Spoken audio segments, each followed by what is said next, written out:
ఇక మున్సిపల్ ఎన్నికల నేపథ్యంలోనైతే ఓట్లు అడిగేటోళ్ళు అభ్యర్థులు ఎవరైతుంటారో వాళ్ళు పైసలు వంచుతుర్రు, వెండికాయలు వంచుతుర్రు, చీరలు వంచుతుర్రు. ఇక ఓ దగ్గరనైతే ఓ ఆయనే వెండికాయలకు బదులు ఉత్తకాయలను వంచిండట. ఇగో చూడుర్రి. ఓటర్లకు మస్కా, నకిలీ వెండికాయలను పంచిన అభ్యర్థి. మున్సిపల్ ఎన్నికల్లో ప్రలోభాలకు పర్వం కొనసాగుతుంది. తెలంగాణ మున్సిపల్ పోలింగ్ కొనసాగుతుంది. పలు చోట్ల అభ్యర్థులు ఓటర్లను ప్రలోభాలకు గురి చేస్తున్నారని అభ్యర్థులు ఆరోపిస్తున్నారు. ఈ క్రమంలో మేడ్చల్ జిల్లా అలియాబాద్ మున్సిపల్ పరిధిలోని 5వ వార్డులో ఎన్నికల వేళ ఉద్రిక్తత పరిస్థితులు నెలకొన్నాయి. బీజేపీ పార్టీ 5వ వార్డు అభ్యర్థి మాలతి మాధవరెడ్డి నకిలీ వెండి నాణేనాలు పంచుతూ ఓటర్లను ప్రలోభాలకు గురి చేస్తున్నారంటూ బీఆర్ఎస్ పార్టీ నాయకుడు దశరథు ఆరోపించారు.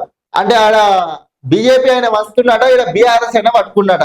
ఈ సందర్భంగా మీడియాతో దశరథ్ మాట్లాడుతూ ఓటర్లను మోసం చేసే ప్రయత్నం జరుగుతుందని, ఎన్నికల నియమాలని ఉల్లంఘిస్తూ ఇవాళ తెల్లవారుజామున ఓటర్లకు నకిలీ సిల్వర్ కాయిన్లు పంపిణీ చేశారని ఆరోపించారు.